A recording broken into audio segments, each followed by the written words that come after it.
She never wanted the spotlight. On that rainy Wednesday morning, she was just another face in a crowded subway car. But when a man twice her size slapped her across the face in front of a dozen witnesses, what he didn't know was that her husband was watching. Not in person, but he'd hear about it before the train even reached the next station.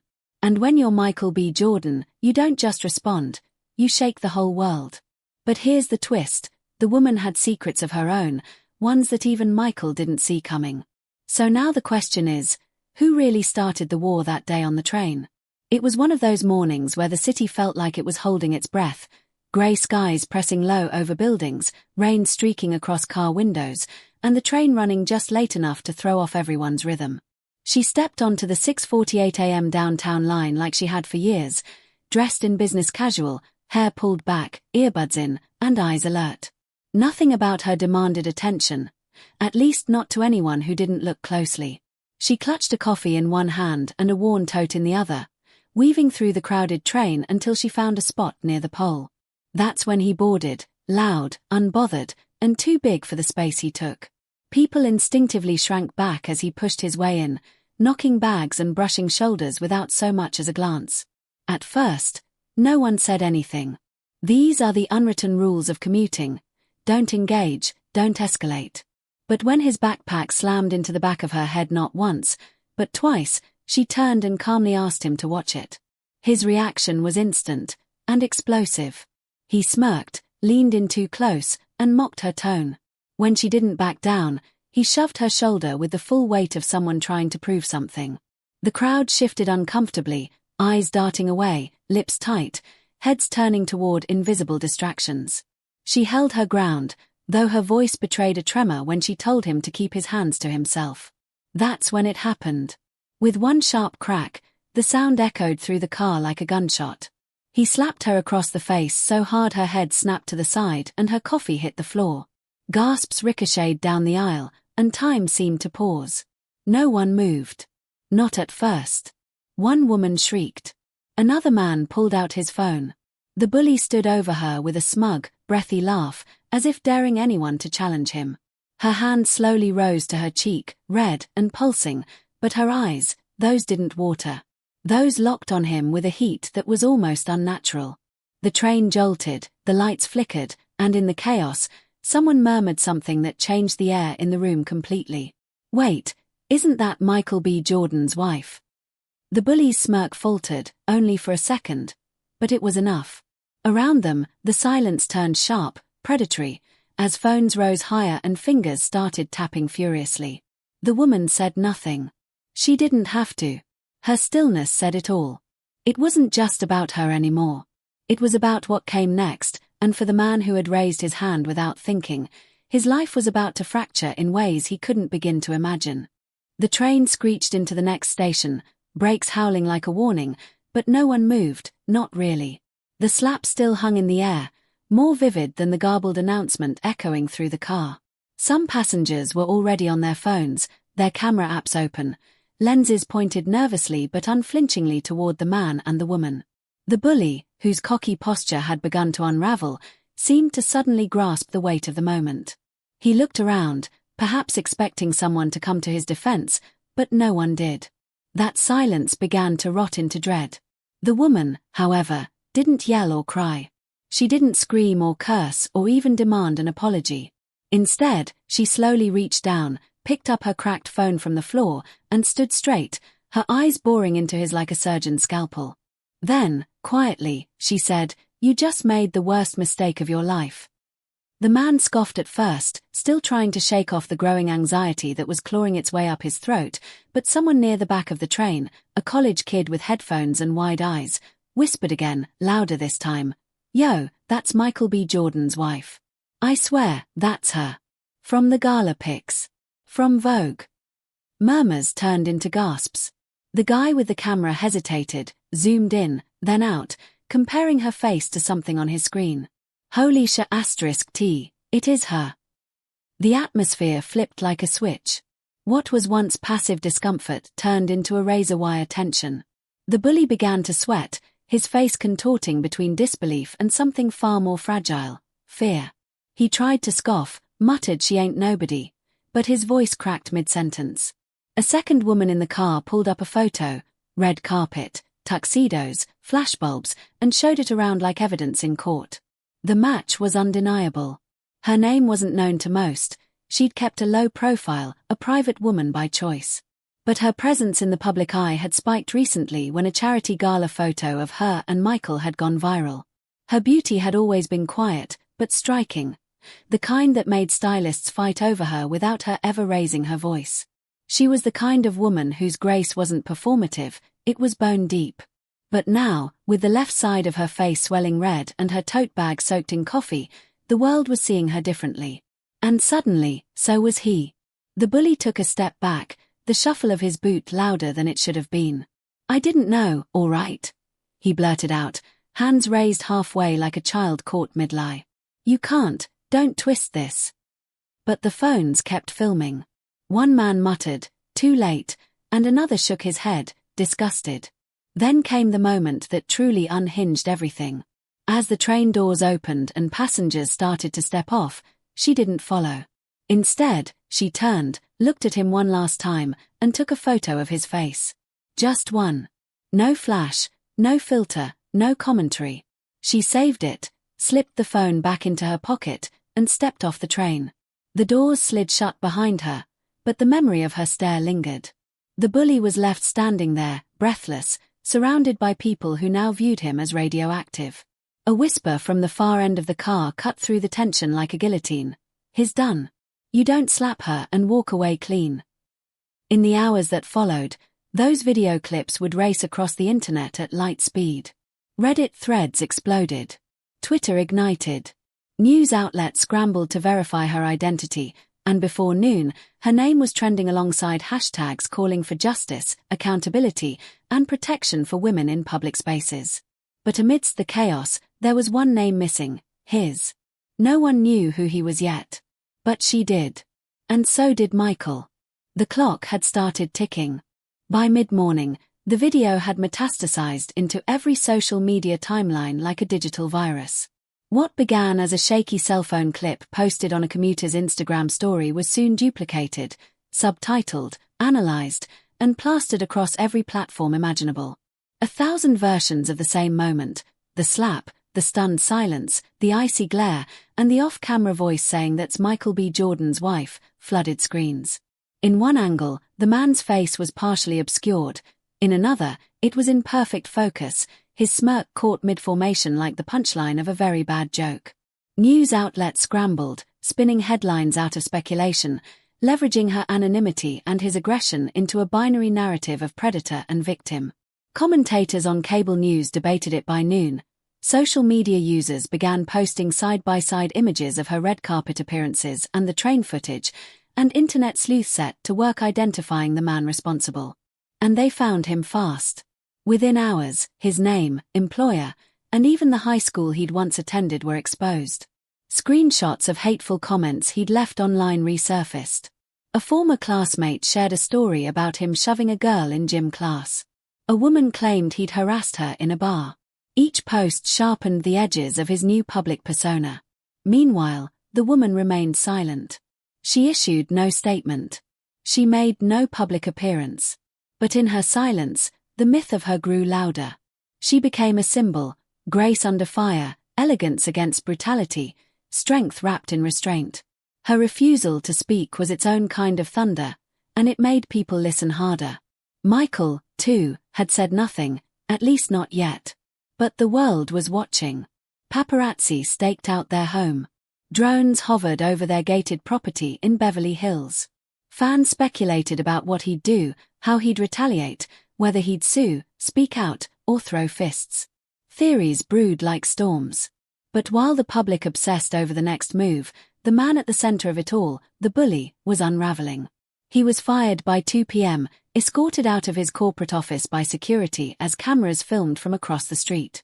His landlord reportedly received multiple threats, and police were dispatched to his home after a window was shattered by a brick.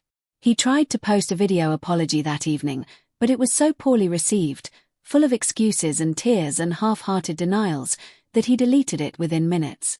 The internet never forgets, though, and copies of the video spread like wildfire. "I didn't know who she was," he said in the now infamous clip, voice trembling. "I didn't mean to hurt anybody. I just got mad. That doesn't make me evil." But the world had already made up its mind. One chilling moment in the video stuck with people, his eyes shifting to the camera, wide and confused, as if suddenly realizing he'd lost control of his own story. Memes were made. Hashtags exploded. Think pieces were written, asking why it took her association with a powerful man to draw outrage, why no one stepped in until her identity shifted the narrative. It was no longer just a personal assault, it was a cultural referendum. What did it mean that this woman had to be connected to a celebrity for people to care? And yet, buried beneath all the noise, another conversation started. Who was she before the title of Michael B. Jordan's wife? A respected art curator. A philanthropist. A graduate of Yale. A mentor to young women of color. Stories emerged of her work with underprivileged youth, her speeches about soft power, her grace under fire long before it was captured on video. People began to realize something. She didn't need Michael's name to be important. She had always mattered. But now, her story had an audience, and the man who hurt her was under the microscope. Not just by the media, but by Michael himself. Because what the world didn't know yet was that Michael had seen the video not through the lens of the internet, but from someone who was there. A message from a witness, someone who had stepped off the train and gone straight to him, unsure if they'd be believed, but desperate to deliver the truth in real time. And Michael, sitting in a studio lot across the country, had dropped everything. He watched the slap over and over again in silence. Then he stood up, cancelled his entire day, and told his team not to speak a word to the press. He was going home. But it wasn't to grieve. It was to prepare. Because this wasn't just about outrage anymore. It was about response. And for a man trained to fight for what he loves, on screen and off, the fight had just begun. Michael B. Jordan's silence lasted less than 24 hours, but in that time, the world had already spoken for him. Celebrities tweeted support, fans demanded justice, and activists turned the viral moment into a national discussion about gender, race, and public safety. Still, none of it matched the gravity of his own presence when he finally emerged. It wasn't at a press conference. It wasn't through his publicist. It wasn't even in a studio or on set. It was raw. Unfiltered. Just Michael, standing outside the very subway station where it had happened, surrounded by reporters he hadn't invited and bystanders who hadn't expected to see him. His jaw was clenched, his hands steady, his eyes bloodshot but calm. When he spoke, it was low and direct, cutting through the noise like a blade. She didn't deserve to be hit. And it shouldn't take her being my wife for people to care. The street fell silent. Phones lifted. Cameras rolled. But Michael wasn't there for a soundbite. He was there to confront what couldn't be ignored. He didn't yell, didn't lash out. Instead, he began recounting who his wife was, not as a victim, but as a woman the world had failed to see before the headlines. He spoke of how she'd survived abusive stepfathers and broken school systems, of how she'd built herself brick by brick with grace so formidable it disarmed boardrooms. And now, that same grace had been met with violence, while everyone else in the train car froze. No one stood up, he said, his voice shaking. No one helped her. Because it was easier to pull out a phone than pull her out of danger. Then, with a slow exhale, he added, "But I will stand up. I'm standing now." The next move wasn't theatrical, it was legal. Michael hired a powerhouse attorney known for dismantling institutions from the inside out. Lawsuits were drafted not just against the man who hit her, but against the transit authority for failing to provide adequate security. He demanded a full investigation, not only into the incident but into how many others had suffered in silence on those same trains. He wasn't satisfied with punishment, he wanted change. Behind the scenes, he privately met with transit executives, grilled them over blind spots in their safety protocols, and insisted on policy reforms. But he didn't stop there. Michael used his platform not to posture, but to spotlight. He turned his social media into a live archive of unheard stories. Women who had been harassed, assaulted, humiliated in public spaces with no recourse.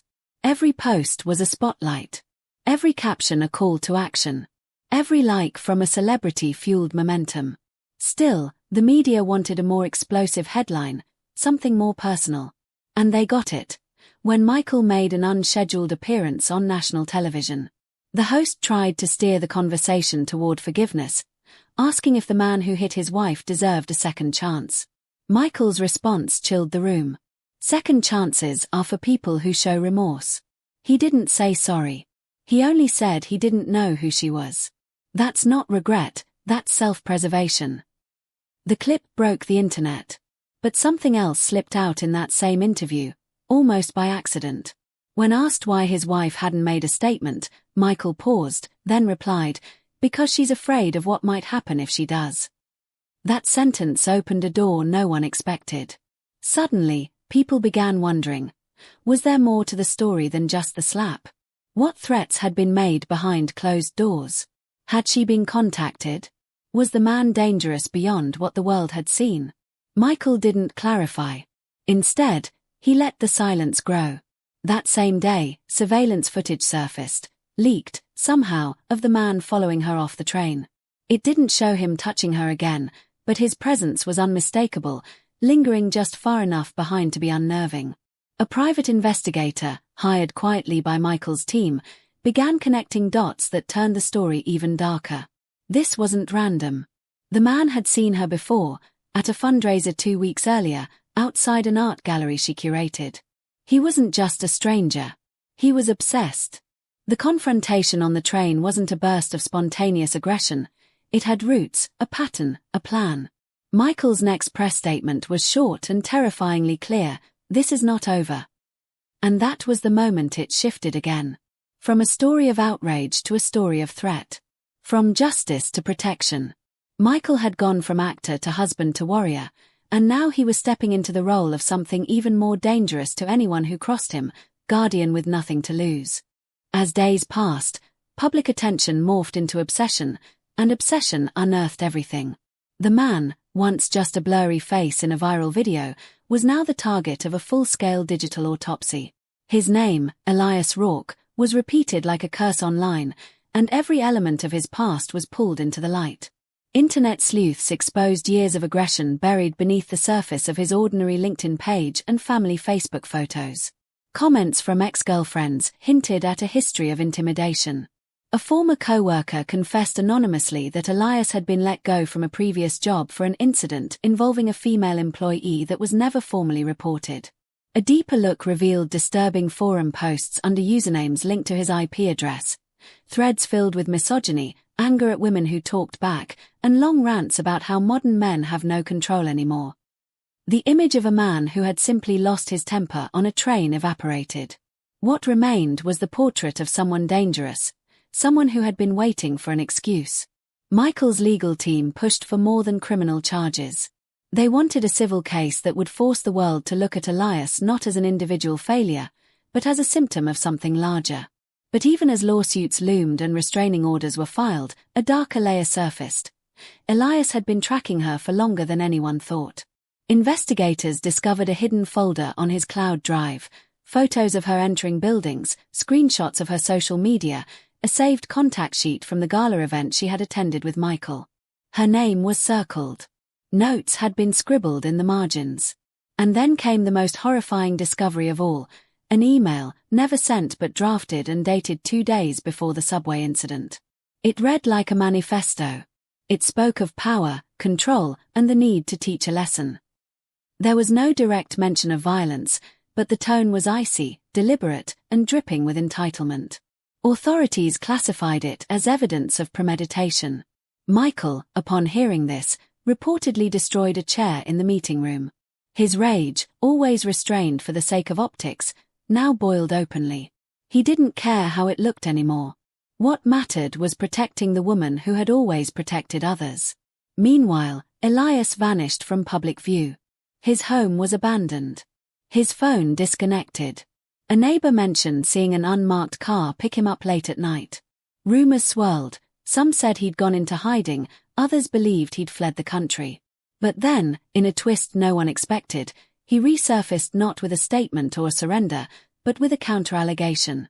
Through a cheap video uploaded on a shady streaming site, Elias claimed he was the victim. That Michael had sent people after him. That he feared for his life. That he was being targeted by Hollywood elites. The internet laughed him off, but behind closed doors, Michael's team didn't. Because tucked into Elias's rant was something terrifying. He named one of Michael's security team members, a detail not released publicly. How did he know that? How close had he gotten? Panic swelled. Michael doubled security.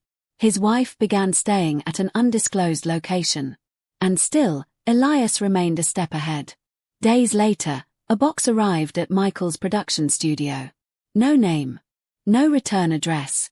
Inside was a single item, a photo of Michael's wife, taken from behind, on a day she thought she was alone. The message was chilling, even though no words were written. It was a declaration of power. But what Elias didn't know, what he hadn't calculated, was that Michael had already set a trap. The delivery triggered surveillance protocols. A microscopic fiber from the tape on the package linked back to a rented facility outside the city. Law enforcement raided it within hours. What they found sent shockwaves through the investigation. Walls covered in articles about Michael, screenshots from his movies, and worst of all, mock-ups of scripts that mirrored his real life, as if Elias had been fantasizing about rewriting Michael's reality, taking control of his narrative. He didn't just hate the woman. He envied the man. This wasn't about the slap anymore. This was about obsession, projection, delusion. The man wasn't just a bully, he was a stalker with a vendetta. And now, exposed and cornered, the public watched with morbid fascination as the once smug figure from the subway was dragged into court, face gaunt, eyes sunken, hair unkempt.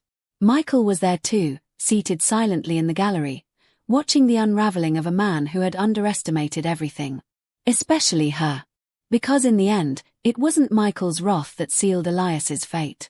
It was the testimony of the woman herself, when she finally stepped onto the witness stand, lifted her chin, and looked her attacker straight in the eye. The courtroom was frigid, but her voice was warm, measured, unshaken, unwavering as she took the stand in front of a sea of eyes. Every reporter, every legal correspondent, every ordinary viewer streaming the trial at home leaned forward, expecting rage or grief or righteous fury. But what she gave them instead was composure, quiet power sharpened by experience. She spoke not as a woman broken by what had happened on that train, but as a woman reborn in the ashes of it. Her words weren't poetic or rehearsed. They were painfully human. "I wasn't afraid of the slap," she said, pausing as the jury leaned in. "I was afraid of what would happen after it. That I'd become a headline. That my value would be measured by the man I'm married to, instead of the woman I've always been." And in that moment, the trial shifted, not from guilt or innocence, but toward legacy. The defense crumbled under her truth. They tried to frame Elias as mentally unstable, overwhelmed, victim to his own unraveling. But the evidence was too damning, the obsession too detailed, the threats too calculated. There was no room for sympathy when intent had been proven with precision. When the verdict was read, guilty on all counts, the courtroom didn't erupt. There was no applause, no shouting. Just a long, collective exhale. Outside, the world waited. The press swarmed the courthouse, lights flashing, voices calling, but she didn't stop to speak. Michael stood behind her, a silent pillar, hand resting protectively at the small of her back, his presence no longer one of rage, but reverence. And still, as they slipped into the SUV and disappeared from view, questions hung heavy in the air. Would she return to public life? Would she retreat? Would she ever feel safe again? Weeks passed with no appearances, no social posts, no press releases. Until one morning, headlines exploded again, but this time for a different reason. She had launched an initiative, quietly but impactfully. A foundation dedicated to protecting women in public spaces, partnering with tech companies to develop emergency response apps, funding transit security programs, and offering legal aid to victims afraid to come forward. It wasn't just a response, it was a movement. Celebrities pledged money. Politicians endorsed her plan. Survivors across the globe began sharing their stories, tagging the foundation with hope in their messages. But even as the world celebrated her strength, what people didn't see was the cost it had taken to stand tall. The sleepless nights. The trauma therapy. The security team that still followed her everywhere. The way she flinched when someone brushed past her too fast in a crowd. Healing was not linear, and she never pretended otherwise. But she moved forward anyway.